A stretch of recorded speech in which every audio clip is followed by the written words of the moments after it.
बहुत बहुत धन्यवाद पुनी प्रार्थनार समय आउ गोल्डन वर्ड्स मध्य आमानक मध्यरे रखी गोटे आशीर्वाद रो समय भितर आमानक कढे नै थिबारु मो प्रत्येकंकु धन्यवाद देउछि पुनी वीरेंद्र सर को आउ मधुस्मिता भौणी भी जॉइन करचंती आउ जो माने भी नेतृत्व रे अछंती एई कार्यक्रम टिको आगो को बढ़ी नेउचंती सेमानक विश्वस्तता पई प्रभु को महानाम को गौरव करे पुनी सेमानक मध्य जागतिक भावरे धन्यवाद दिए बहुत बहुत धन्यवाद आपण माने आम पई प्रार्थना करंती स्मरण करंती पुनी समय सुजोग देखि कि हमको वाक्य कहबा पई मध्य माने हमको गोटे उत्साहित आपण माने करंती सेति पई बहुत धन्यवाद आपण को आ प्रभु को सेवारे आपणकर विश्वस्तता निश्चय पुरस्कृत हेउ बोली मु परमेश्वर को निकट रे प्रार्थना करे आ आजी परमेश्वर मो सहित जो अंश बा जो प्रसंग माध्यम रे कथा हेबा पई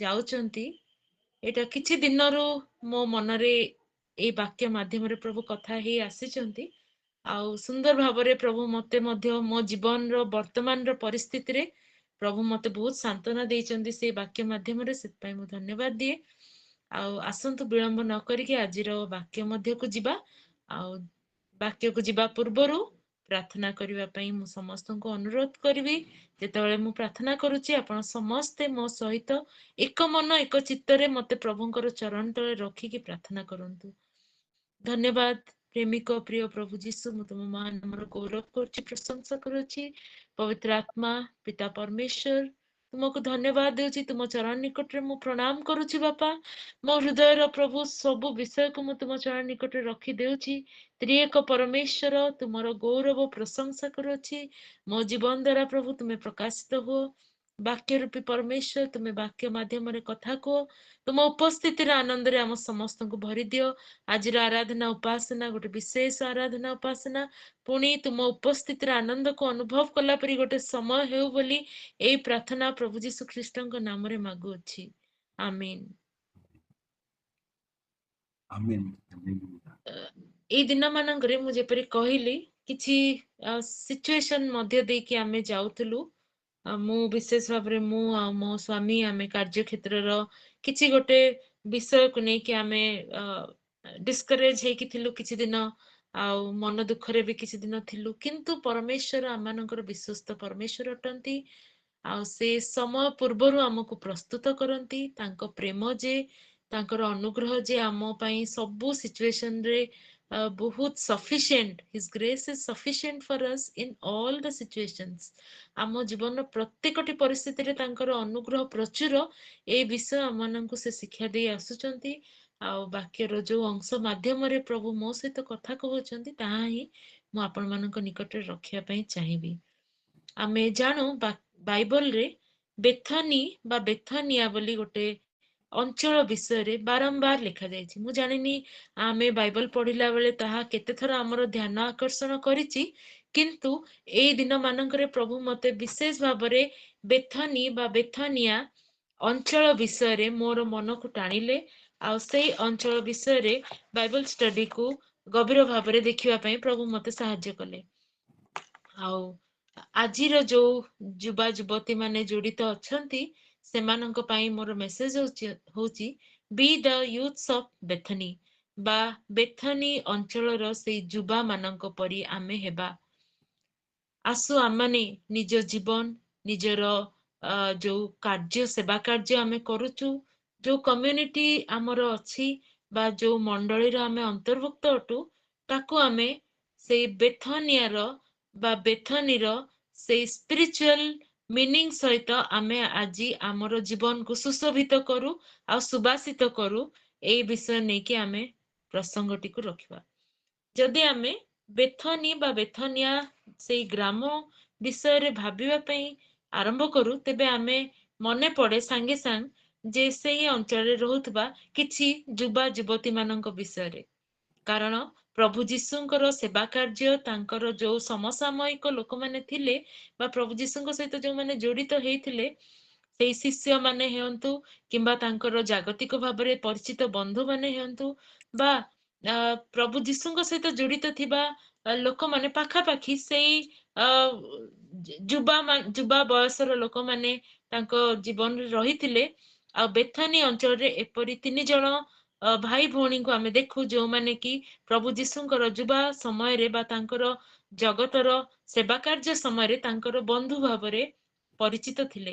ଆଉ ସେ ବେଥାନୀ ଗ୍ରାମରେ ଆମେ ଜାଣୁ ଅନ୍ୟମାନଙ୍କ ମଧ୍ୟରେ ଲାଜାର, ପୁଣି ମରିୟମ ଆଉ ମାର୍ଥା, ଏଇ 3 ଜଣ ଭାଇ ଭଉଣୀ ମଧ୍ୟ ଥିଲେ ଯୋଉମାନେ ପୁରା ପରିବାର ହିସାବରେ ପ୍ରଭୁ ଯୀଶୁଙ୍କର ଅତି ନିକଟବର୍ତ୍ତୀ ଥିଲେ।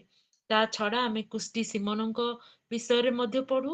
କୁଷ୍ଟି ସିମୋନଙ୍କ ଗୃହରେ ପ୍ରଭୁ ଯୀଶୁଙ୍କୁ ଆତିଥ୍ୟ କରାହଉଥିଲା। ଆଉ ସେ ସ୍ଥାନରେ ମଧ୍ୟ ତାଙ୍କ ବାକ୍ୟ ଶୁଣିବା ପାଇଁ ଅନେକେ ସେଠି ଏକତ୍ରିତ ମଧ୍ୟ ହେଉଥିଲେ। ରାତ୍ରି ଭୋଜର ବ୍ୟବସ୍ଥା କରାଯାଇଥିଲା ପ୍ରଭୁ ଯୀଶୁଙ୍କର ମୃତ୍ୟୁ ପୂର୍ବରୁ। ସେଇ ବିଷୟ ମଧ୍ୟ ଆମେ ଜାଣୁ। ତେବେ ବେଥନୀ ବୋଲି ଯୋଉ ଗ୍ରାମ, ଯାହାକି ପ୍ରଭୁ ଯୀଶୁଙ୍କର ହୃଦୟର ଅତି ନିକଟରେ ଥିଲା, ଆଉ ଅନ୍ ଆଣ୍ଡ ଅଫ୍ ବହୁତ ଥର ପ୍ରଭୁ ଯୀଶୁ ଯେତେବେଳେ ଜିରୁସାଲମରେ ରହୁଥିଲେ ବା ଜିରୁସାଲମର ଭିଡ ଭିତରୁ ନିଜକୁ ବାହାର କରି ଗୋଟେ ସ୍ଥାନ ଖୋଜୁଥିଲେ, ଆଉ ସେଇ ସମୟରେ ଆମେ ତାଙ୍କୁ ପ୍ରଭୁ ଯୀଶୁଙ୍କୁ ଦେଖୁ ଯେ ସେ ବେଥନିଆରେ ବା ବେଥନୀରେ ଦେଖା ଯାଉଥିଲେ। ଆଉ ବେଥନୀରେ ସେ ନିଜର ଗୋଟେ ଗୋଟେ ସମୟ, ଏପରି ଗୋଟେ ସମୟ ସେ କାଟିବା ପାଇଁ ପାଉଥିଲେ ଯୋଉଠିକି ତାଙ୍କୁ ଆନ୍ତରିକତା ମିଳୁଥିଲା, ଯୋଉଠିକି ତାଙ୍କୁ ଗୋଟେ ସଚ୍ଚୋଟ ପ୍ରେମ ମିଳୁଥିଲା, ଆଉ ଯୋଉଠି ତାଙ୍କୁ ଗୋଟେ ଉଷ୍ମତା ମିଳୁଥିଲା, ଯୋଉଠି ତାଙ୍କୁ ନିଜର ବୋଲି ଭାବିବା ପରି ଗୋଟେ ପରିବେଶ ମିଳୁଥିଲା। ଆଉ ପ୍ରଭୁ ଯୀଶୁଙ୍କର ଅତି ହୃଦୟର ଅତି ନିକଟତର ଥିଲା ସେ ବେଥନୀ ଗ୍ରାମ ବା ବେଥନିଆ ଗ୍ରାମ। ଆଉ ତାର ଜୋଗ୍ରାଫିକାଲ ଲୋକେସନ ବା ଭୌଗୋଳିକ ଅବସ୍ଥିତି ବିଷୟରେ ଯେତେବେଳେ ମୁଁ ଖୋଜୁଥିଲି, ମତେ ଗୋଟେ ବହୁତ ସୁନ୍ଦର ବିଷୟ ଜାଣିବା ପାଇଁ ମିଳିଲା। ବହୁତ ସୁନ୍ଦର ବିଷୟ ଆଉ ବହୁତ ଏନକରେଜମେଣ୍ଟ ର ବିଷୟ ଯେ ପରମେଶ୍ୱର କାହାର ନିକଟବର୍ତ୍ତୀ।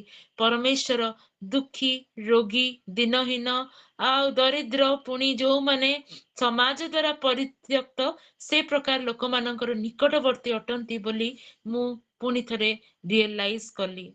ଆଉ ବେଥନିଆ ବା ବେଥନୀ ଏପରି ଏକ ଗ୍ରାମ ଥିଲା ଯାହାକି ଜିରୁସାଲମର ନିକଟବର୍ତ୍ତୀ ଥିଲା। ଜିରୁସାଲମରୁ ପ୍ରାୟ 2 କୋଶ ବାଟ ଥିଲା ବୋଲି ଲେଖାଯାଏ। ଗୋଟେ ବିଶ୍ରାମ ବାରର ରାସ୍ତା ବା ଗୋଟେ 2 କୋଶ ରାସ୍ତା, 1 କୋଶ ରାସ୍ତା, ଯାହାକି 2 ମାଇଲ ସାଙ୍ଗରେ ସମାନ।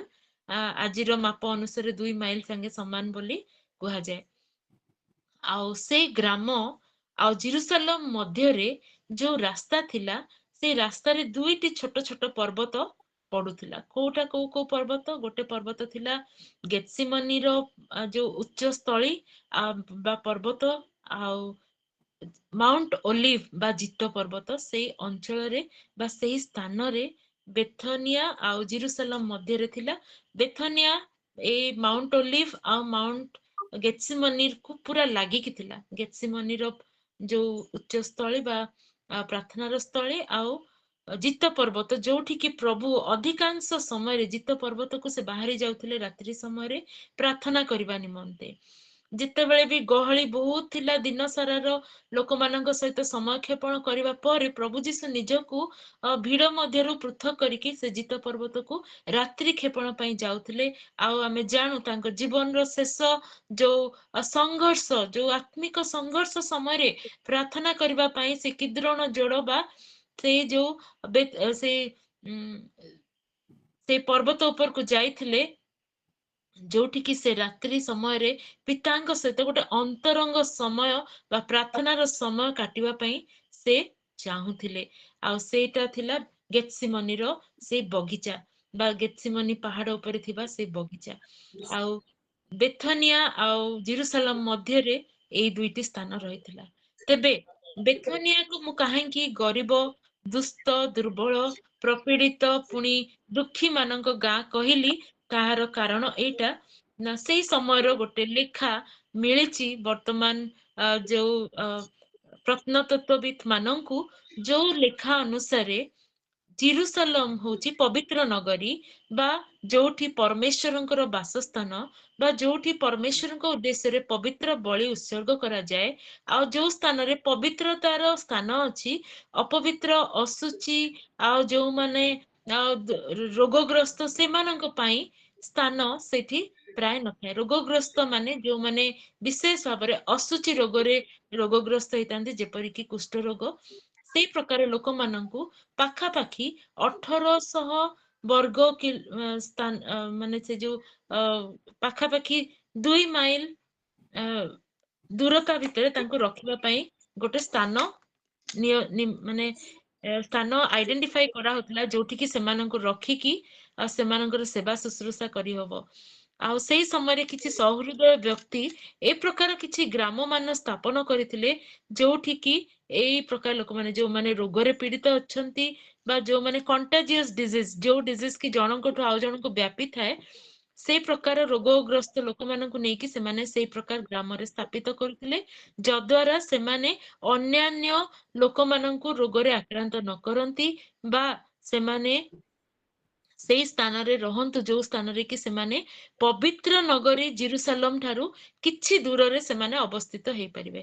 ଆଉ ଏ ପ୍ରକାର ମଧ୍ୟ ପ୍ରଚଳନ ଥିଲା ଜିହୁଦୀ ମାନଙ୍କ ମଧ୍ୟରେ ଯେ ସେମାନେ ଦୃଷ୍ଟି ଟେକିକି ଜିରୁସାଲମକୁ ଦେଖି ନ ପାରନ୍ତୁ ବା ଜିରୁସାଲମରୁ ସେଇ ଲୋକମାନେ ଦେଖା ନ ଯାଆନ୍ତୁ ସେଥିପାଇଁ ଏପରି ସ୍ଥାନ ଗୁଡିକ ବଛା ଯାଉଥିଲା ଯାହା ମଧ୍ୟରେ କି ଜିରୁସାଲମ ଆଉ ସେଇ ସ୍ଥାନ ମଧ୍ୟରେ ପର୍ବତ ଥିବ ଯାହା ଦ୍ୱାରା କି ସେଇ ସ୍ଥାନକୁ ଦେଖି ହବ ନାହିଁ। ଆଉ ବେଥନିଆ ଏ ପ୍ରକାର ଏକ ପରଫେକ୍ଟ ଜାଗା ଥିଲା ଯୋଉଟାକୁ କି ଯଦି ଆମେ ଜିରୁସାଲମରୁ ଠିଆ ହେଇକି ଦେଖିବା ତାହା ଦେଖାଯିବ ନାହିଁ କିମ୍ବା ବେଥନିଆରୁ ଯଦି ଆମେ ଜିରୁସାଲମକୁ ଅନେଇବା ତେବେ ମଧ୍ୟ ଜିରୁସାଲମ ଦେଖାଯିବ ନାହିଁ କାହିଁକି ନା ମଝିରେ ଦିଟି ଛୋଟ ଛୋଟ ପାହାଡ ଅଛି। ଆଉ ଏ ପ୍ରକାର ସ୍ଥାନରେ ସେଇ ସମୟର କିଛି ଲୋକମାନଙ୍କୁ ରଖାଯାଉଥିଲା ଯୋଉମାନେ କି ପ୍ରପୀଡ଼ିତ ଆଉ ଯୋଉମାନେ କି କିଛି ନା କିଛି ବିଷୟରେ ସେମାନେ ଦୁଃଖିତ। ଆଉ ସେଇ ଅଞ୍ଚଳର ଲୋକମାନେ ବା ବେଥନିଆର ଯୋଉ ଗ୍ରାମବାସୀ ମାନେ ସେମାନଙ୍କ ହୃଦୟରେ ଏ ପ୍ରକାର ଭାବ ଥିଲା ଯେ ସେମାନେ ସମସ୍ତଙ୍କୁ ଗ୍ରହଣ କରନ୍ତି ଆତିଥ୍ୟ କରନ୍ତି ଯେହେତୁ ଜିରୁସାଲମକୁ ବହୁତ ଜଣ ଲୋକମାନେ ଆସନ୍ତି ଧାର୍ମିକ ଲୋକମାନେ ସେମାନେ ପର୍ବ ପାଳନ କରିବା ପାଇଁ ସେମାନେ ତାଙ୍କର ବଳି ଉତ୍ସର୍ଗ କରିବା ପାଇଁ ହଉ ପାପ କ୍ଷମାର ବଳି କିମ୍ବା ଉତ୍ସବ ସମୟରେ ପୁରା ସମଗ୍ର ପୃଥିବୀରୁ ଲୋକମାନେ ଆସିକି ସେଠି ଏକତ୍ରିତ ହଉଥିଲେ ଜିହୁଦୀ ଲୋକମାନେ କିନ୍ତୁ ବେଥନିଆ ଏପରି ଏକ ଗ୍ରାମ ଯେଉଁ ସ୍ଥାନରେ କେହି ମଧ୍ୟ ଯିବା ପାଇଁ ପସନ୍ଦ କରୁନଥିଲେ ତେଣୁ ବେଥନିଆ ଗୋଟେ ଛୋଟ ଇନସିଗ୍ନିଫିକେଣ୍ଟ ଆଣ୍ଡ ଭେରି ସିମ୍ପଲ ଟାଉନ ଗୋଟେ ସାଧାରଣ ସରଳ ଗୋଟେ ସ୍ଥାନ ଥିଲା ଯୋଉଠିକି ସରଳ ଲୋକମାନେ ବାସ କରନ୍ତି। ଆଉ ଯେପରି ମୁଁ କହିଲି ତାହାର ବର୍ଡରରେ ବେତଫାଗି ଆଉ ଜେରୁସାଲେମ ପରି ଜେରୁସାଲେମ ବେତଫାଗି ଆଉ ମାଉଣ୍ଟ ଓଲିଭସ ବା ଜିତ ପର୍ବତ ତାର ସୀମାନ୍ତରେ ଥିଲା। ଆଉ ଏଇଟା ଗୋଟେ ସିଟି ଯୋଉଠିକି କୁହାଯାଏ ଡେଷ୍ଟିଟ୍ୟୁଟ ମାନଙ୍କ ସିଟି ବୋଲି କୁହାଯାଏ ପୁଣି ଏଟାକୁ ଜିତ ପର୍ବତ ସରି ଡିମ୍ବୁରି ଅନେକ ଡିମ୍ବୁରି ବୃକ୍ଷ ସେ ସ୍ଥାନରେ ଦେଖାଯାଉଥିବାରୁ ପ୍ଲେସ୍ ଅଫ୍ ଫିଗ ଟ୍ରି ବି ସେ ଜାଗାକୁ କୁହାଯାଏ ବା ଯୋଉଠି ବହୁତ ଜିତ ଫଳ ଜିତ ବୃକ୍ଷ ଦେଖିବା ପାଇଁ ମିଳେ ସେ ପ୍ରକାର ସ୍ଥାନ ଥିଲା ବେଥନି। ଆଉ ଜିତ ବୃକ୍ଷ ଆମେ ଜାଣୁ ବର୍ତ୍ତମାନର ଇସ୍ରାଏଲକୁ ତାହା ଚିହ୍ନିତ କରେ ଆଉ ଆମେ ଜାଣୁ ପ୍ରଭୁ ଯୀଶୁ ମଧ୍ୟ ଯେତେବେଳେ ସେ ଜିରୁସାଲମକୁ ଯାଉଥିଲେ ଆଉ ସେ ଯେତେବେଳେ ଦେଖିଲେ ଜିତ ବୃକ୍ଷରେ ଫଳ ନାହିଁ ସେ ଆଶା କରିଥିଲେ ଆଉ ସେଇ ସମୟରେ ଫଳ ରହିବା ପାଇଁ କିନ୍ତୁ ଫଳ ଯେହେତୁ ନଥିଲା ଆଉ ସେଇ ଡିମ୍ବୁରି ଗଛକୁ ସେ ଅଭିଶାପ ଦେଲେ ଆଉ ଆମେ ଜାଣୁ ସେଇ ଡିମ୍ବୁରି ଗଛର ଅବସ୍ଥା କଣ ହେଲା। ତେବେ ସେଇ ଅଞ୍ଚଳ ବହୁତ ପ୍ରକାରେ ଡିମ୍ବୁରି ଫଳ ବା ଡିମ୍ବୁରି ବୃକ୍ଷ ସେଇ ଅଞ୍ଚଳରେ ଦେଖାଯାଉଥିଲା। ଏଇ ପ୍ରକାର ଗୋଟେ ଜୋଗ୍ରାଫିକାଲ ଲୋକେସନ ହଉଛି ବେଥନି। ଆଉ ଆମେ ଜାଣିପାରିବା କିପରି ଯେ ପ୍ରଭୁ ଯୀଶୁଙ୍କର ନିମନ୍ତେ ବେଥନି ଗୋଟେ ବହୁତ ଇମ୍ପର୍ଟାଣ୍ଟ ଜାଗା ଥିଲା କାହିଁକି ନା ଯେତେବେଳେ ପ୍ରାନ୍ତର ମଧ୍ୟରେ ବାପ୍ତିଜକ ଜୋହନ ଯେତେବେଳେ ସେ ପରମେଶ୍ୱରଙ୍କର ବାକ୍ୟ ତାଙ୍କ ନିକଟରେ ଉପସ୍ଥିତ ହେଲା ଆଉ ସୁସମାଚାର ବା ରାଜ୍ୟର ସୁସମାଚାର ଘୋଷଣା କରିବା ପାଇଁ ସେତେବେଳେ ସେ କଣ କଲେ ନା ସେ ଆସିକି ଜର୍ଦ୍ଦନର ପରପାରିସ୍ତ ଯୋଉ ସ୍ଥାନ ଗୁଡିକ ଥିଲା ସେଇ ସ୍ଥାନରେ ସେ ଆସି ପରମେଶ୍ୱରଙ୍କର ରାଜ୍ୟର ସେ ସୁସମାଚାର ଘୋଷଣା କରିବା ପାଇଁ ଲାଗିଲେ ଆଉ ଅନେକ ଲୋକ ତାଙ୍କ ନିକଟକୁ ଆସିଲେ ଆଉ ସେ ସ୍ଥାନରେ ସେ ବାପ୍ତିସ୍ମ ଦେବା ପାଇଁ ମଧ୍ୟ ଆରମ୍ଭ କଲେ। ଯଦି ଆମେ ଯୋହନ ଲିଖିତ ସୁସମାଚାର 1:28 ପଦରେ ପଢିବା ମୁଁ ପଢୁଛି ଜର୍ଦ୍ଦନର ପରପାରିସ୍ତ ଯେଉଁ ବେଥନିଆରେ ଯୋହନ ବାପ୍ତିସ୍ମ ଦେଉଥିଲେ ସେଇ ସ୍ଥାନରେ ଏହି ସବୁ ଘଟିଲା। ଆଉ ଏଇ ସମୟରେ ମୋର ଆଟେନସନ ଡ୍ର କଲା ଏଇ ପଦଟି ଯେ ବେଥାନିଆ ହଉଛି ସେଇ ଜାଗା ଯୋଉଠି ବାପ୍ତିଜକ ଯୋହନ ତାଙ୍କର ସେବା କାର୍ଯ୍ୟ ଆରମ୍ଭ କରିଥିଲେ, ବା ସେଇଠି ହିଁ ସେ କଣ କରୁଥିଲେ ନା ଲୋକମାନଙ୍କୁ ମନ ପରିବର୍ତ୍ତନର ସେଇ ସୁସମାଚାର ସେ ପ୍ରଚାର କରିବାକୁ ଆରମ୍ଭ କଲେ। ପୁଣି ସେ ଲୋକମାନଙ୍କୁ ବାପ୍ତିସ୍ମ ଦେବା ପରେ ଅନେକ ଆମେ ଜାଣୁ ଶାସ୍ତ୍ରୀ ଫାରୁସି ସାଧୁକୀ ମାନେ, ପୁଣି କରଗ୍ରହୀ ମାନେ, ପୁଣି ସବୁ ପ୍ରକାର ସମାଜର ଲୋକମାନେ ସେ ସ୍ଥାନକୁ ଆସି ସେଇଠି ବାପ୍ତିସ୍ମ ନଉଥିଲେ, ମନ ଫେରଣର କାର୍ଯ୍ୟ ସେମାନେ ଦେଖୁଥିଲେ। ଆଉ ବାପ୍ତିଜକ ଯୋହନ ମଧ୍ୟ ସେ ପ୍ରକାଶ କଲେ ଯେ ମୁଁ ଖ୍ରୀଷ୍ଟ ନୁହେଁ, କିନ୍ତୁ ମୋ ଉତ୍ତାରେ ଯେ ଆସୁଅଛନ୍ତି ସେ ମହାନ, ଆଉ ସେ ପବିତ୍ର ଆତ୍ମାରେ ତୁମମାନଙ୍କୁ ବାପ୍ତିସ୍ମ ଦେବେ। ସେଇ ସମୟରେ ଠିକ ପ୍ରଭୁ ଯୀଶୁ ଆସିକି ପହଞ୍ଚୁଛନ୍ତି, ଆଉ ସେ ଯେତେବେଳେ ଯୀଶୁଙ୍କୁ ନିଜ ନିକଟରେ ଆସୁଥିବା ଦେଖୁଛନ୍ତି, ଯୋହନ କହୁଛନ୍ତି ଦେଖ ସେ ଈଶ୍ୱରଙ୍କ ମେଷ ଶାବକ ଯେ ଜଗତର ପାପ ବହି ନେଇଯାଆନ୍ତି। ତେବେ ବେଥନିଆ ହଉଛି ସେଇ ଅଞ୍ଚଳ ଯୋଉ ସ୍ଥାନରେ ଦୁଇଟି ସ୍ୱର୍ଗୀୟ ବା ଦୁଇଟି ଡିଭାଇନ ପର୍ସନାଲିଟି ପ୍ରଭୁ ଯୀଶୁ ଆଉ ଏଲିୟଙ୍କ ଆତ୍ମାରେ ଚାଳିତ ବା ଏଲିୟଙ୍କ ଆତ୍ମାରେ ପରମେଶ୍ୱରଙ୍କ ରାଜ୍ୟର ବିଷୟ ଘୋଷଣା କରୁଥିବା ବାପ୍ତିଜକ ଯୋହନ ମଧ୍ୟ ସେଇ ବେଥନିଆରେ ସେମାନେ ଏକାଠି ହେଇଛନ୍ତି। ପ୍ରଭୁ ଯୀଶୁଙ୍କୁ ଯଦି 30 ବର୍ଷ, ତେବେ ବାପ୍ତିଜକ ଯୋହନ 30 ବର୍ଷ 6 ମାସ, ଆଉ 6 ମାସ ସେ ତାଙ୍କଠୁ ବଡ ଥିଲେ।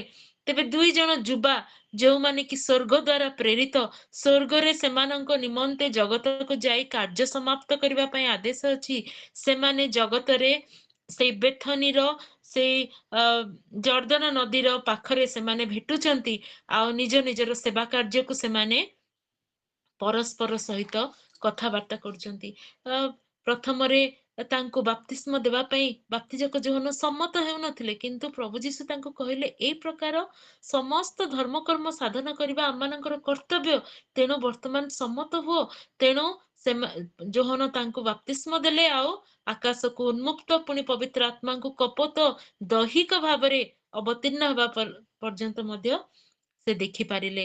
ଆଉ ବେଥନି ଆଉ ଜର୍ଦ୍ଦନର ସେଇ ପାଖ ଅଞ୍ଚଳ ସେଇ ଅଞ୍ଚଳ ଥିଲା ଯାହାକି ପ୍ରଭୁ ଯୀଶୁଙ୍କର ଜୀବନର ସେଇ ସେବା କାର୍ଯ୍ୟ ଆରମ୍ଭ ହେବା ସମୟ, ପୁଣି ପବିତ୍ର ଆତ୍ମାଙ୍କୁ ଦୈହିକ ଭାବରେ ଅବତରଣ କରିବା ଦେଖିବା ସ୍ଥାନ, ପୁଣି ସ୍ୱର୍ଗରେ ନିରୂପିତ ଦୁଇ ଜଣ ବ୍ୟକ୍ତିତ୍ୱ ସେମାନେ ଜଗତରେ ଭେଟ ହେଇକି ତାଙ୍କ ସେବା କାର୍ଯ୍ୟ ବିଷୟରେ ସେମାନେ କଥୋପକଥନ କରିବା ବା ପରିଚିତ ହେବାର ପ୍ରଥମ ସ୍ଥାନ। ଆଉ ବେଥନି କଣ ପାଇଁ ଆଉ ଗୋଟେ ବିଷୟ ପାଇଁ ବହୁତ ମାନେ ପ୍ରଭୁ ଯୀଶୁଙ୍କର ହୃଦୟର ନିକଟବର୍ତ୍ତୀ ଥିଲା ବୋଲି ଆମେ ଜାଣିପାରୁ ଯେତେବେଳେ ଆମେ ତ୍ୟାଗ ସପ୍ତାହର ଗିର୍ଜା ଗୁଡିକ ଆଟେଣ୍ଡ କରୁ, ବା ପ୍ରଭୁ ଯୀଶୁଙ୍କ ଜୀବନର ଶେଷ ସପ୍ତାହକୁ ଦେଖୁ, ଆମେ ଦେଖିପାରୁ ଯେ ସେ ଜେରୁସାଲେମକୁ ଆସିଲେ, ଜେରୁସାଲେମର ନିକଟବର୍ତ୍ତୀ ହଉଥିଲେ, କାରଣ ସେ ଜାଣିଥିଲେ ଜେରୁସାଲେମରେ ହିଁ ତାଙ୍କର ବିଚାର ହେବ, ଆଉ ସେଇ ସ୍ଥାନରେ ହିଁ ତାଙ୍କୁ ଶତ୍ରୁ ହସ୍ତରେ ସମର୍ପିତ ହେବାକୁ ହେବ। ପୁଣି ପିତାଙ୍କର ସବୁ ଯୋଜନାକୁ ଜାଣିକି ପ୍ରଭୁ ଯୀଶୁ ଜେରୁସାଲେମକୁ ଯାଉଥିଲେ, କିନ୍ତୁ ଯେତେବେଳେ ରାତ୍ରି ସମୟ ବା ସନ୍ଧ୍ୟା ସମୟ ଆସୁଥିଲା, ସେ କଣ କରୁଥିଲେ, ସେଇ ଏକ କୋଶ ରାସ୍ତା ସେ କ୍ରସ୍ କରିକି ପୁଣି ବେଥନିଆକୁ ଫେରି ଆସୁଥିଲେ। ସେଇ ସ୍ଥାନରେ ସେ ରାତ୍ରି କ୍ଷେପଣ କରୁଥିଲେ। ସେଇ ସ୍ଥାନରେ ସେ ମାର୍ଥା, ମରିୟମ, ଲାଜାରଙ୍କ ପରିବାରରେ ହେଉ, କିମ୍ବା କୁଷ୍ଟି ସିମନଙ୍କ ପରିବାରରେ ହେଉ, କିମ୍ବା ତାଙ୍କୁ ଆତିଥ୍ୟ ଭାବରେ ଗ୍ରହଣ କରୁଥିବା ଆଉ କୌଣସି ପରିବାରରେ ମଧ୍ୟ ସେ ଆସିକି ରାତ୍ରି କ୍ଷେପଣ କରୁଥିଲେ। ପୁଣି ତା ପରଦିନ ଆଉଥରେ ସେ ଜେରୁସାଲେମକୁ ଯାତ୍ରା କରୁଥିଲେ। ଏପରି 2 ବା 3 ଥର ଆମେ ଦେଖିବା ପାଇଁ ପାରୁ ଯେ ପ୍ରଭୁ ଯୀଶୁଙ୍କର ଜୀବନର ଶେଷ ସପ୍ତାହ ଗୁଡିକରେ ବା କୃଷାର୍ପିତ ହେବାର ସମୟ ପୂର୍ବରେ ସେ ବେଥନିଆକୁ ଆସୁଥିଲେ, ଯଦ୍ୱାରା ସେ ନିଜର କିଛି ପ୍ରିୟଜନ ମାନଙ୍କୁ ସେଠି ଭେଟ କରିପାରନ୍ତି। ଯଦି ବେଥନିଆ ଗୋଟେ ସ୍ଥାନ ଯାହାକି ରୋଗୀ ମାନଙ୍କର ବା ଦୁଃଖୀ ମାନଙ୍କର, ବା ଯୋଉଠି ଲୋକମାନେ ବେଶୀ ଭିଜିଟ କରିବା ପାଇଁ ପସନ୍ଦ କରନ୍ତିନି, ସେପରି ସ୍ଥାନକୁ ପ୍ରଭୁ ଯୀଶୁ ବାରମ୍ବାର କାହିଁକି ଯାଉଥିଲେ, ବା ସେ ସ୍ଥାନରେ ସେ କଣ ପାଉଥିଲେ?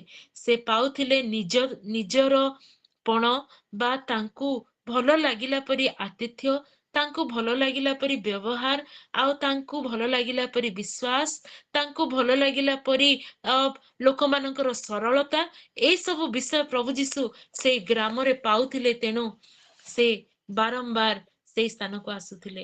ଆଉ ଏଇଟା ମଧ୍ୟ ଲେଖାଯାଏ ଯେ ଯେତେବେଳେ ପ୍ରଭୁ ଯୀଶୁ କୃଷାର୍ପିତ ହେବା ପୂର୍ବରୁ ଯେତେବେଳେ ସେ ଦୁଃଖଗ୍ରସ୍ତ ଥିଲେ, ତାଙ୍କର ହୃଦୟ ଯେତେବେଳେ ବିଗଳିତ ହେଉଥିଲା ଯେ ଆଉ ପ୍ରଭୁ ଯୀଶୁ କହି ସାରିଥିଲେ ଯେ ମୁଁ ମୋର ପିତାଙ୍କ ଗୃହକୁ ଯିବାର ସମୟ ଉପସ୍ଥିତ ହେଲାଣି, ସେଇ ସମୟରେ ଅନ୍ୟମାନେ ତାଙ୍କର ଏ କଥାଟିକୁ କେତେ ଗୁରୁତ୍ୱ ଭାବରେ ଶୁଣିଥିଲେ ମୁଁ ଜାଣେ ନାହିଁ, କିନ୍ତୁ ମରିୟମ ଠିକ ଶୁଣିଥିଲେ ପ୍ରଭୁ ଯୀଶୁଙ୍କର ସେଇ ବେଦନା, ସେଇ ଦୁଃଖ, ଆଉ ସେ ଜଗତର ସେଇ ଯୋଉମାନଙ୍କୁ ପ୍ରେମ କରୁଥିଲେ ସେମାନଙ୍କୁ ଛାଡିକି ବି ଯାଉଥିଲେ, ସେଥିପାଇଁ ପ୍ରଭୁ ଯୀଶୁଙ୍କର ଦୁଃଖ ଥିଲା, ପୁଣି କ୍ରୁଶୀୟ ମୃତ୍ୟୁଭୋଗ ମଧ୍ୟ ତାଙ୍କର ହୃଦୟ ମନରେ ତାହା ଥିଲା। ତେଣୁ ଗୋଟେ ବେଦନା ମଧ୍ୟରେ ଥିଲେ ପ୍ରଭୁ ଯୀଶୁ। ସେଇ ବେଦନାକୁ ଅନୁଭବ କରି ମରିୟମ ସେ କଣ କରିଥିଲେ ନା ସର୍ବୋଚ୍ଚ ସମ୍ମାନର ସେଇ ପ୍ରତୀକ ସ୍ୱରୂପେ ସେ ନିଜର ହସ୍ତରେ ପ୍ରସ୍ତୁତ ହେଇଥିବା ବିଶୁଦ୍ଧ ଜଟାମାଂସୀ ତୈଳର ସେଇ ପାତ୍ରକୁ ସେ ତାଙ୍କ ମସ୍ତକରେ ସେ ଭାଙ୍ଗିକି ଲଗେଇଲେ, ଆଉ ତାଙ୍କୁ ଅଭିଷିକ୍ତ କଲେ, ଆଉ ତାଙ୍କ ପାଦରେ ଲଗେଇଲେ, ପୁଣି ନିଜର କେଶରେ, ଗୋଟେ ନାରୀର ସବୁଠାରୁ ସମ୍ମାନ ସୂଚକ ଅଂଶ ତା ଶରୀରରେ ହଉଛି କେଶ, ଆଉ ସେ କେଶରେ ସେ ପ୍ରଭୁ ଯୀଶୁଙ୍କର ପାଦକୁ ପୋଛି ଦେଉଥିଲେ, ଆଉ ତାଙ୍କୁ ଏନଏଣ୍ଟ କରିଥିଲେ। ଯେତେବେଳେ କି ଜିହୁଦୀ ମାନଙ୍କ ମଧ୍ୟରେ ଗୋଟେ ସ୍ତ୍ରୀ ଆସିକି ମଝି ଜାଗାରେ କୌଣସି ପୁରୁଷଙ୍କର ନିକଟବର୍ତ୍ତୀ ହେଇପାରିବ ନାହିଁ କିମ୍ବା ସ୍ପର୍ଶ କରିପାରିବ ନାହିଁ, ସେଇ ସମୟରେ ମରିୟମ ପ୍ରଭୁ ଯୀଶୁଙ୍କ ହୃଦୟର ବେଦନାକୁ ବୁଝିପାରି ସେ କଣ କଲେ ନା ତାଙ୍କ ଶରୀରକୁ ମଖାଇବା ନିମନ୍ତେ ବା ତାଙ୍କ ଶରୀର ଉପରେ ନିଜର ଏକ୍ସଟ୍ରାଭେଗେଞ୍ଜା ଲଭ୍ ବା ଯାହାକୁ କୁହାଯାଏ ବ୍ୟୟବହୁଳ ପ୍ରେମକୁ ସେ ସେଦିନ ସମସ୍ତଙ୍କ ସମ୍ମୁଖରେ ସେ ପ୍ରଭୁ ଯୀଶୁଙ୍କ ଠାରେ ଅର୍ପଣ କରିଥିଲେ। ଆଉ ହେଇପାରେ ମୁଁ ସବୁବେଳେ କହେ ଯେ ଇମୋସନ୍ସକୁ ଲୋକମାନେ କହନ୍ତି କଣ୍ଟ୍ରୋଲ କର, କାହିଁକି ଇମୋସନାଲ ହଉଛ, but your God my God is a God of emotions, जी कि इमोशंस को बुझी पारंती, इमोशंस को आमर भावना को सम्मान देवा परमेश्वर अटंती आमर प्रभु जीशु। आउ से दिन मध्य मरियम कर से कार्य को मरियम सेतबेला भाबिलेनी जे मु गोटे जिहुदी मानकर पुरुष मानक मध्य बसिथिबा जणे गुरुଙ୍କ पाख मु किपरि जीवी, कथाबार्ता सरला परे मु जाइकी तांको पाखरे तांको एनॉइंट करबी, ए सब विषय से न भाबिकी किछि भी से पश्चाताप न करिकी न भाविकी द्वितीय थर से कौन कले ना प्रभु जीशुଙ୍କର निकटवर्ती हेले, आउ किछि तांको कहलेनी कि किछि मागिलेनी कि किछि भी परमिशन मागिलेनी, किंतु तांकर हृदयर वेदना को से उपहार भाबरे ढाली देले, आउ से बहुमूल्य भेटी को से चढ़ेले, किछि भी भाबिलेनी जे ए बहुमूल्य विषय देकी तांको कोन मिलिबो। से जानिले जे प्रभु जीशुଙ୍କ ପାଇଁ प्रभु जीशुଙ୍କ सामने आउ कोनोसी विषय अतिरिक्त बहुमूल्य नुहे तांको प्रेम सम्मुखरे। तेणु प्रभु जीशु संगे संगे तांकर से इमोशन को बा भावना को सम्मान देले, आउ लोक मानक सम्मुखरे तांको डिफेंड कले जे से तो मो प्रति उत्तम कर्म करियछि, समाधि निमंते मोर शरीर को से एनॉइंट करियछि बा अभिषिक्त करियछि, से विषय से समस्तଙ୍କ सम्मुखरे से प्रकाश कले। आ बेथानियार से मार्था, से मरियम, से लाजार जो माने कि प्रभु जीशु को स्नेह करुथिले, आ प्रभु जीशु सेमानंको स्नेह करुथिले, आ सेमानंको पाई प्रभु जीशु तांकर क्रंदन भी से कांदी थिले बोली लिखा जाए। प्रभु जीशु कांदी थिले। आ जेतेबेले बेथनियारे लाजार मध्य पीड़ित थिले, जेतेबेले प्रभु जीशु को खबर मिलिला जे तुमर बंधु लाजार पीड़ित अछंती, सेतिपय से कोन कले ईश्वर को गौरव देले जे मोर जो अति प्रिय परिवार अछंती तांको माध्यम रे मु ईश्वरंकर सबुठारु बड़ मिराकल जगत रे मु करिवा पई जाउची। अनेक मृत मानक प्रभु जीशु उठेइतिले, कुष्ठी मानक से रोग सुस्थ करथिले, अंध मानक चक्षु देइतिले, आउ केते जे आश्चर्य कर्म से करिथिले। किंतु 4 दिनर मढ़ा, 4 दिनर मुर्दार, 4 दिनर जीवन ठारू बहुत दूर रे थिबा तांको परिवार लोक माने कहउचंती जे से सड़ी जाइतिबो, छाड़ी दियंतु, किंतु से प्रकार गोटे लोकर जीवन को फेरेकी से जे परित्राण, से जे पुनरुत्थान, से जे अनंत जीवन यह प्रकाश करिवार माध्यम गोटे बोली प्रभु जीशु से परिवार निमंते गौरव करुचंती परमेश्वरंकर, जे सेति तांको ठारे परमेश्वरंकर महिमा प्रकाशित हेबो बोली प्रभु जीशु आनंदित अटंती। आ तांको शिष्य मानक भी कहउचंती जे मु तुम मानक निमंते आनंदित अटे जे तुमाने परमेश्वरंकर गौरव देखिबो। आ सेई परिवार मध्य रे ही प्रभु जीशु सबुठारु जगत रे थिबा तांकर सबुठारु बड़ आश्चर्य कर्म को से करिकी देखैतिले। आ से जे पुनरुत्थान जीवन ତାହା ସେ ପ୍ରକାଶ୍ୟରେ ପ୍ରକାଶ କରିଥିଲେ ସେଇମାନଙ୍କ ମଧ୍ୟରେ। ଆଉ ଆମେ ଜାଣୁ ଯେ ବେଥନିଆ ଆଉ ଗୋଟେ କଣ ପାଇଁ ଆଉ ଗୋଟେ ଗୁରୁତ୍ୱପୂର୍ଣ୍ଣ ସ୍ଥାନ, କାହିଁକି ନା ଯେତେବେଳେ ପ୍ରଭୁ ଯୀଶୁ ପୁନରୁତ୍ଥିତ ହେବାର 40 ଦିନ ପର୍ଯ୍ୟନ୍ତ ବିଭିନ୍ନ ଭାବରେ ତାଙ୍କର ଶିଷ୍ୟ ଶିଷ୍ୟା ମାନଙ୍କୁ ଦର୍ଶନ ଦେଲେ, ତାପରେ ସେଇ ଜିତ ପର୍ବତର ପାଦ ଦେଶରେ ଥିବା ସ୍ଥାନ ହିଁ ସେଇ ଅଞ୍ଚଳ ଯୋଉଠିକି ପ୍ରଭୁ ଯୀଶୁ ତାଙ୍କର ପ୍ରିୟତମ ଶିଷ୍ୟ ଶିଷ୍ୟା ମାନଙ୍କୁ ଏକତ୍ର କଲେ। ଆଉ ସେଇ ସ୍ଥାନରେ ହିଁ ସେ କଣ କଲେ, ସେମାନଙ୍କୁ ଡାକିକି ସେ ମହାନ ଆଦେଶ ବା ସମଗ୍ର ଜାତି ନିକଟରେ ଯାଇ ସୁସମାଚାର ପ୍ରଚାର କର, ଘୋଷଣା କର ବୋଲି ଯୋଉ ଆଦେଶ ସେ ସେମାନଙ୍କୁ ଦେଇଥିଲେ, ଆଉ ସେଇ ସ୍ଥାନରୁ ହିଁ ସେ ଅନ୍ତର୍ହିତ ହେଇ ଊର୍ଦ୍ଧ୍ୱକୁ ଗମନ କଲେ। ଆଉ ଯୋଉ ପ୍ରକାରେ ସେ ଯାଉଛନ୍ତି ଜିତ ପର୍ବତ ଉପରେ, ସେଇ ପ୍ରକାର ପୁନର୍ବାର ଫେରି ଆସିବେ ବୋଲି ମଧ୍ୟ ପ୍ରତିଜ୍ଞା କଲେ। ଆଉ ପ୍ରତିଜ୍ଞା କଲେ ସେ ପବିତ୍ର ଆତ୍ମାଙ୍କର ଅବତରଣ ହେବ ଜଗତ ଉପରେ, ତାଙ୍କର ପିତାଙ୍କ ନିକଟକୁ ଯିବା ଦ୍ୱାରା ସେ ପବିତ୍ର ଆତ୍ମା ଜଗତ ଉପରେ ଆସିବେ, ସେଇ ପ୍ରତିଜ୍ଞା ମଧ୍ୟ ପ୍ରଭୁ ଯୀଶୁ ସେଇ ଅଞ୍ଚଳରୁ କଲେ। ଯଦି ଆମେ ଜୋଗ୍ରାଫିକାଲି ଦେଖୁ, ତେବେ ବେଥନିଆ ହଉଛି ସେଇ ଅଞ୍ଚଳ ଯୋଉ ସ୍ଥାନରେ ହିଁ ପ୍ରଭୁ ଯୀଶୁ ତାଙ୍କ ଶିଷ୍ୟମାନଙ୍କୁ ଶେଷ ଥର ପାଇଁ ଦେଖାଦେଲେ, ଆଉ ସେ ପାଖରୁ ହିଁ ସେ ଊର୍ଦ୍ଧ୍ୱ ଗମନ କଲେ। ଆଉ ଆମେ ଜାଣୁ ଯେ ବେଥନିଆ ଯଦିଓ ତାହା ଦୁଃଖୀ, ତାହା ପରିତ୍ୟକ୍ତ, ଲୋକମାନଙ୍କ ନଜରରେ ନ ଆସନ୍ତୁ ବୋଲି କୁଷ୍ଠି ରୋଗୀ ମାନଙ୍କୁ ଆଉ ବିଭିନ୍ନ ପ୍ରକାର ରୋଗଗ୍ରସ୍ତ ଲୋକମାନଙ୍କୁ ସେ ସ୍ଥାନରେ ରଖା ହଉଥିଲା, କିନ୍ତୁ ସେଇ ସ୍ଥାନର ଯୁବା ମାନେ, ସେମାନେ ପ୍ରଭୁ ଯୀଶୁଙ୍କର ଗୋଟେ ରେଷ୍ଟ ଆଉ ରିଭାଇଭାଲ ର ପ୍ଲେସ୍ ହେଇଥିଲେ। ଯେତେବେଳେ ଆମେ ଦୁଃଖିତ ଥାଉ, ଯେତେବେଳେ ଆମେ ବେଦନାଗ୍ରସ୍ତ ଥାଉ, ଯେତେବେଳେ ଆମେ କୌଣସି ପୀଡାରେ ଥାଉ ବା ଦୁଃଖରେ ଥାଉ, ଆମେ କୋଉ ସ୍ଥାନକୁ ଯିବା ପାଇଁ ପସନ୍ଦ କରୁ, କେଉଁମାନଙ୍କ ସହିତ ମିଶିବା ପାଇଁ ପସନ୍ଦ କରୁ? କଣ ଯୋଉମାନେ ଆମ ସହିତ ହସରେ ଯୋଉମାନେ ଆମର ସାମିଲ ହୁଅନ୍ତି ସେମାନଙ୍କ ପାଖକୁ, ନା ପ୍ରକୃତରେ ଯୋଉମାନେ ଆମର ଦୁଃଖରେ ଦୁଃଖୀ ହେଇପାରନ୍ତି, ଯୋଉମାନେ ପ୍ରକୃତରେ ଆମ ପାଇଁ ବେଦନାଗ୍ରସ୍ତ, ଯୋଉମାନେ ପ୍ରକୃତରେ ଆମକୁ ପ୍ରେମ କରନ୍ତି ବୋଲି ଆମେ ଅନୁଭବ କରୁ, ଆମେ ସେମାନଙ୍କର ନିକଟବର୍ତ୍ତୀ ହେଇଥାଉ। ଆଉ ପ୍ରଭୁ ଯୀଶୁଙ୍କର ହୃଦୟର ସେଇ ନିବିଡ଼ ସ୍ଥାନ, ଯାହା ଯେଉଁ ସ୍ଥାନକୁ ଯାଇକି କି ସେ କିଛି ବିଶ୍ରାମ ପାଇବେ, ପୁଣି ରିଭାଇଭାଲ ପାଇବେ, ଆଉ ରେଷ୍ଟ ପାଇବେ, ଏଇ ପ୍ରକାର ସ୍ଥାନ ଥିଲା ବେଥନି, ଯୋଉ ସ୍ଥାନକୁ ପ୍ରଭୁ ଯୀଶୁ ଆଉ ସେ ଆକର୍ଷିତ ହେଇକି ଯାଉଛନ୍ତି। ଆମେ ଜାଣୁ ଯେ ଯେତେବେଳେ ବି ପ୍ରଭୁ ଯୀଶୁ ସେଇ ଗ୍ରାମରେ ପହଞ୍ଚୁଥିଲେ, ମାର୍ଥା, ମରିୟମ, ଲାଜର ତାଙ୍କୁ ତାଙ୍କ ଗୃହରେ ଗ୍ରହଣ କରୁଥିଲେ। ଆଉ ମାର୍ଥା ପରିଚର୍ଯ୍ୟା ପାଇଁ ଏକଦମ ସେ ବ୍ୟସ୍ତ ବିବ୍ରତ ହେଇଯାଉଥିଲେ। ବହୁତ ସମୟରେ ମାର୍ଥାଙ୍କର ଏଇ ପରିଚର୍ଯ୍ୟାର ଗୁଣକୁ କେତେ ଜଣ ସମାଲୋଚନା କରିକି ପ୍ରଚାର କରନ୍ତି, କିନ୍ତୁ ଯୋଉ ପ୍ରଭୁ ଯୀଶୁ ବାକି ସମୟରେ ଲୋକମାନଙ୍କର କ୍ଷୁଧାକୁ ମେଣ୍ଟେଇବା ପାଇଁ ସେ ସବୁବେଳେ ଚିନ୍ତିତ ଥିଲେ, ଆଉ ଆତ୍ମିକ କ୍ଷୁଧା, ଶାରୀରିକ କ୍ଷୁଧା ପାଇଁ। କିନ୍ତୁ ପ୍ରଭୁ ଯୀଶୁଙ୍କ ପାଇଁ ଆଉ କେହି ବି ବେଶୀ ମନୋଯୋଗୀ ଥିଲେ ବୋଲି ଆମେ ଦେଖୁନୁ। ପ୍ରଭୁ ଯୀଶୁ ନିଜେ କହିଛନ୍ତି, ତୁମେ ଯେ ଆଶ୍ଚର୍ଯ୍ୟ କର୍ମ ଦେଖି ମୋ ପଛରେ ଆସୁଛ ତାହା ନୁହେଁ, ରୋଟି ଖାଇ ପରିତୃପ୍ତ ହେଇଥିବାରୁ ମୋ ପଛେ ପଛେ ଆସୁଛ। ଅନେକେ ତାଙ୍କଠୁ ପାଇବା ପାଇଁ ପାଇବା ପାଇଁ ପାଇବା ପାଇଁ କେବଳ ତାଙ୍କ ପଛରେ ବୁଲୁଥିଲେ, କିନ୍ତୁ ଏପରି ଗୋଟେ ପରିବାର ବା ଏପରି ଏକ ସ୍ଥାନ ଥିଲା ଯୋଉମାନେ ପ୍ରଭୁ ଯୀଶୁଙ୍କର ବିଶ୍ରାମ, ତାଙ୍କର ଶାରୀରିକ କ୍ଷୁଧା, ତାଙ୍କର ସେଇ ସବୁ ବିଷୟ ପ୍ରତି ମନୋଯୋଗୀ ଥିଲେ।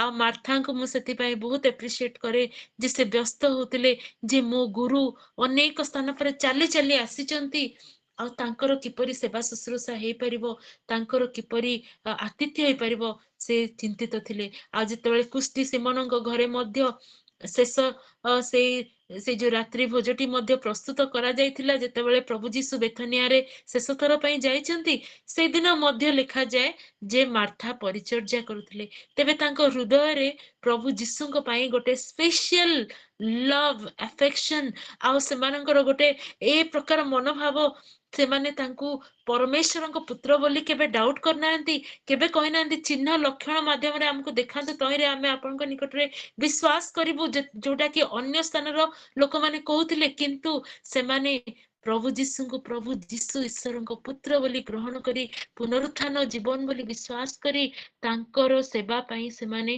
ମନୋଯୋଗୀ ହେଉଥିଲେ।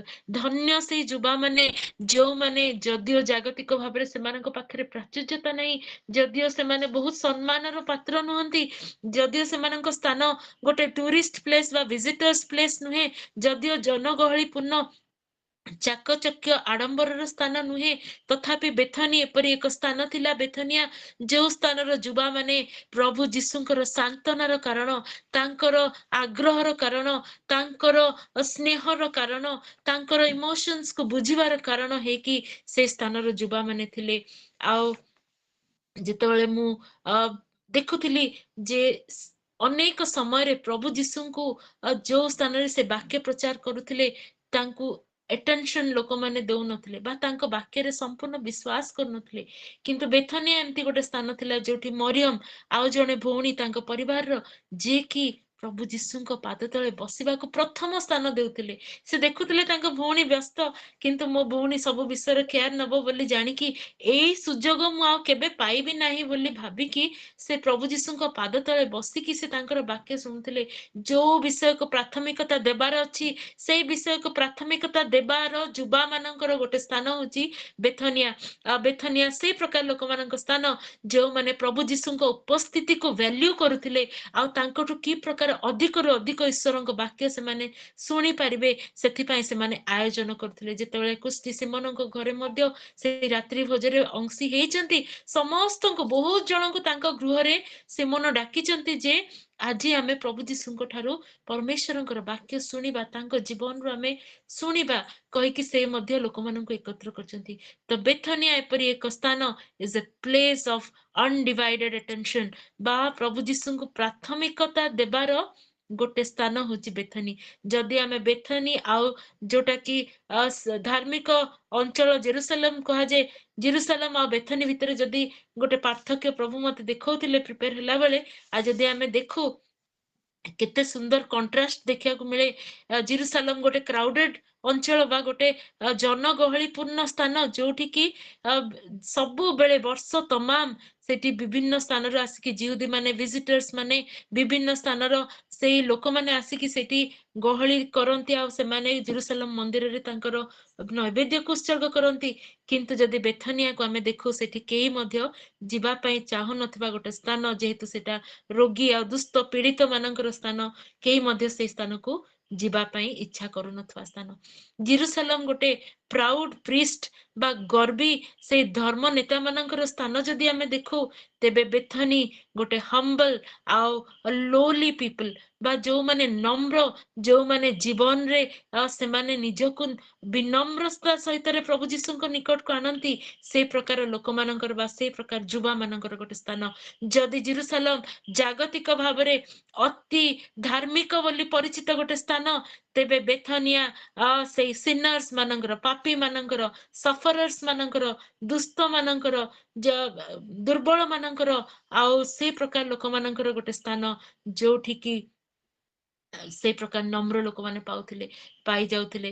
ବା ଜେରୁସାଲେମ ଯଦି ଗୋଟେ ରିଚ୍ ବା ଗୋଟେ ସମ୍ଭ୍ରାନ୍ତ ଅଞ୍ଚଳ ବୋଲି ଆମେ ଦେଖୁ, ସମ୍ଭ୍ରାନ୍ତ ଲୋକମାନଙ୍କର ଅଞ୍ଚଳ ତେବେ ଦେଖୁ, ତେବେ ବେଥନୀ ଗୋଟେ ପୁଅର ଆଉ ଡେଷ୍ଟିଟ୍ୟୁଟ ବା ଗରିବ ଲୋକମାନଙ୍କର ସ୍ଥାନ ବୋଲି ଆମେ ଦେଖିପାରୁ।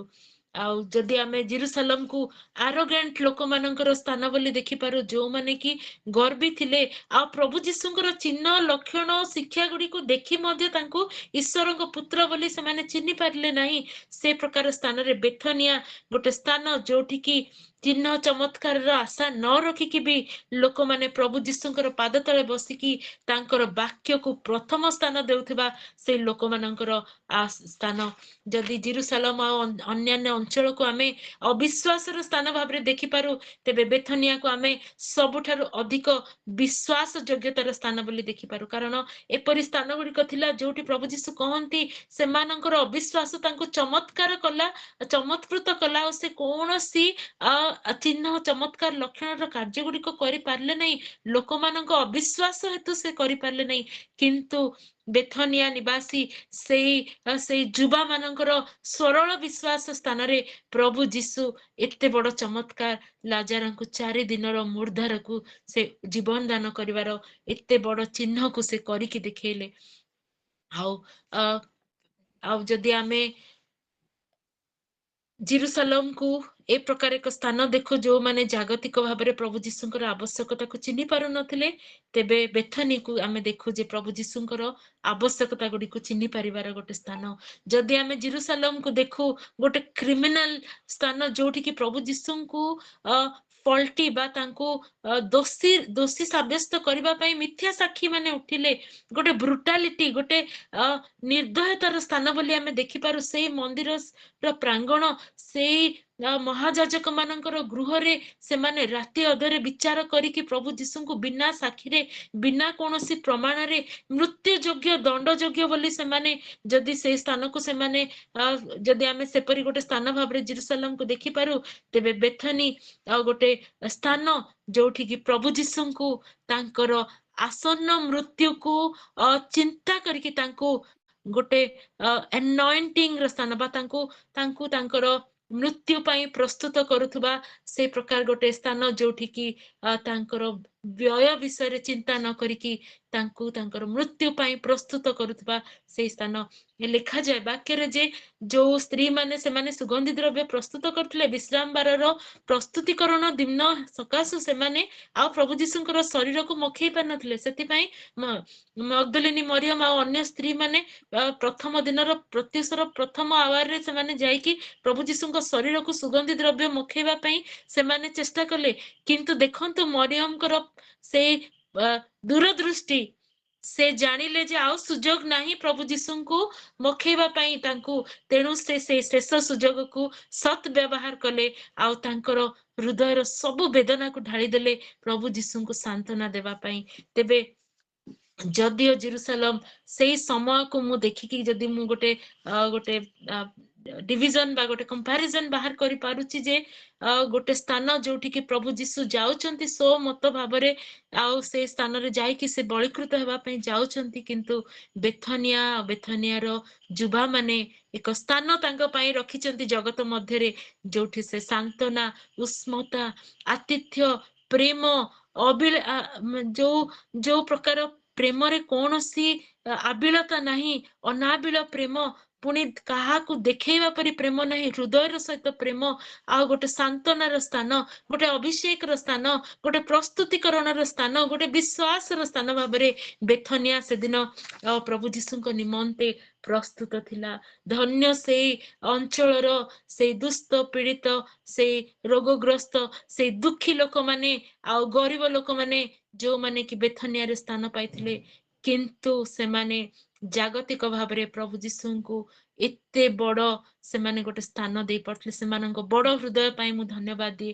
ଆଜି ମୁଁ ଜାଣିନି କଣ ପାଇଁ ପ୍ରଭୁ ମୋ ମନରେ କଥା କହିଲେ ଯେ ଆମର ଏ ପ୍ରକାର ପରିସ୍ଥିତି, ଆମର ଦୁର୍ବଳତା, ଆମର ଦୁଃଖ ଆମକୁ ଗୋଟେ ସେ ପ୍ରକାର ଅଏଣ୍ଟମେଣ୍ଟ ତିଆରି କରିବା ପାଇଁ ସାହାଯ୍ୟ କରୁ, ଯାହାକି ପ୍ରଭୁ ଯୀଶୁଙ୍କର ଶରୀର ବା ମଣ୍ଡଳୀ ନିମନ୍ତେ ସାନ୍ତ୍ୱନାର ବିଷୟ ହେଇପାରିବ। ପ୍ରଭୁ ଯୀଶୁଙ୍କର ଶରୀର ଯୋଉଟା କି ମରିୟମ ସେଦିନ ଅଭିଷିକ୍ତ କରିଥିଲେ, ତାହା କାହାର ନିଦର୍ଶନ?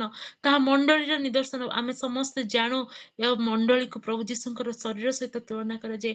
ତେବେ ଆଜିର ଆପଣଙ୍କ ସହିତ ଜଡିତ ଥିବା ପ୍ରତ୍ୟେକ ଯୁବା ଯୁବତୀ, ପ୍ରତ୍ୟେକ ବିଶ୍ୱାସୀ, ଆସୁ ଆମେ ସେଇ ଆତ୍ମିକ ବେଥନୀ ହେଉ, ଯୋଉ ସ୍ଥାନରେ କି ମଣ୍ଡଳୀ ନିମନ୍ତେ, ବିଶ୍ୱାସ ନିମନ୍ତେ, ଜଗତରେ ପ୍ରଭୁ ଯୀଶୁଙ୍କୁ ଖୋଜୁଥିବା ସେଇ ଲୋକମାନଙ୍କ ନିମନ୍ତେ ଗୋଟେ ସାନ୍ତ୍ୱନାର ସ୍ଥାନ ହେଇପାରିବ, ଗୋଟେ ରିଲିଫର ସ୍ଥାନ ହେଇପାରିବ, ଗୋଟେ ଅଭିଷେକର ସ୍ଥାନ ହେଇପାରିବ, ଗୋଟେ ଆତିଥ୍ୟ ପୁଣି ଗ୍ରହଣ ଯୋଗ୍ୟତାର ସ୍ଥାନ ଆମେ ହେଇପାରିବୁ। ଆତ୍ମିକ ଭାବରେ ଆସୁ ଆମେ ସେ ପ୍ରକାର ପ୍ରାର୍ଥନା କରିବା। କାରଣ ଆମେ ଜାଣୁ ଧନୀ ଲୋକମାନେ ପରଫ୍ୟୁମ ୟୁଜ କରନ୍ତି, କିନ୍ତୁ ଯୋଉ ଗରିବ ଲୋକମାନେ ସେଟାକୁ ତିଆରି କରନ୍ତି ସେମାନେ କେବେ ବି ସେଟାକୁ ଏନ୍ଜୟ କରନ୍ତିନି। ଗୋଟେ ଗରିବର ହାତରେ ପରଫ୍ୟୁମ ତିଆରି ହୁଏ, କିନ୍ତୁ ବ୍ୟବହାର କରାଯାଏ ଗୋଟେ ଧନୀ ଲୋକ ହାତରେ। କିନ୍ତୁ ସେଦିନ କୌଣସି ଗୋଟେ ଉତ୍ତମ ଅକେଜନ ପାଇଁ ରଖିଥିବା ମରିୟମଙ୍କର ସେଇ ପରଫ୍ୟୁମ ବା ସେଇ ସୁଗନ୍ଧି ଦ୍ରବ୍ୟ ପ୍ରଭୁ ଯୀଶୁଙ୍କର ଶରୀରକୁ ବା ମଣ୍ଡଳୀକୁ ସୁଗନ୍ଧି ଯୁକ୍ତ କଲା। ସେଥିପାଇଁ ପ୍ରଭୁ ଯୀଶୁ କହିଲେ ଜଗତର ଯେକୌଣସି ସ୍ଥାନରେ ଏଇ ସୁସମାଚାର ପ୍ରଚାର କରାଯିବ, ସେ ସମସ୍ତ ସ୍ଥାନରେ ଏଇ ସ୍ତ୍ରୀ ଲୋକର ଏଇ କାର୍ଯ୍ୟକୁ ସ୍ମରଣୀୟ ଭାବରେ ପ୍ରକାଶ କରାଯିବ। କେତେ ବଡ ଡିକ୍ଲାରେସନ ସେଇ ସ୍ଥାନରେ ପ୍ରଭୁ ଯୀଶୁ କରୁଛନ୍ତି ଯେ ନିଶ୍ଚିନ୍ତ ଭାବରେ ତାଙ୍କର ସୁସମାଚାର ପୁରା ଜଗତରେ ତାହା ପ୍ରଚାରିତ ହେବ, पुणी एई स्त्री लोकर से कार्य से सुसमाचार को सुगंधि युक्त करिवो आ से गरीबर हाथ रे तयारी हेतिबा से सुगंधि द्रव्य बा से ऑइंटमेंट जेपरि सुबासित करथिला प्रभु जीशुଙ୍କ शरीरକୁ ଆଜି ଆତ୍ମିକ ଭାବରେ ଆମେ ସମସ୍ତେ ସେ ବେଥନିଆର ଯୁବା ଯୁବତୀ ହେଉ ଆଉ ଆମର କାର୍ଯ୍ୟ ଦ୍ୱାରା ଆମେ ମଧ୍ୟ ପ୍ରଭୁ ଯୀଶୁଙ୍କର ସେଇ ଶରୀରକୁ ଆଉ ତାଙ୍କ ସୁସମାଚାରର କାର୍ଯ୍ୟକୁ ସୁଶୋଭିତ ଆଉ ସେଇ ସୁଗନ୍ଧିତ କରୁଥାଉ ଆମର କାର୍ଯ୍ୟ ମାଧ୍ୟମରେ ଆମର ବିଶ୍ୱାସ ମାଧ୍ୟମରେ ଆମର ପ୍ରତ୍ୟେକ ବିଷୟ ଯାହା ଆମେ ପ୍ରଭୁ ଯୀଶୁଙ୍କ ପାଇଁ କରୁ ତାହା ଗୌରବର କାରଣ ହେଉ। ଏଇ ପ୍ରାର୍ଥନା ସହିତ ଆଜିର ବାକ୍ୟକୁ ମୁଁ ଶେଷ କରୁଛି।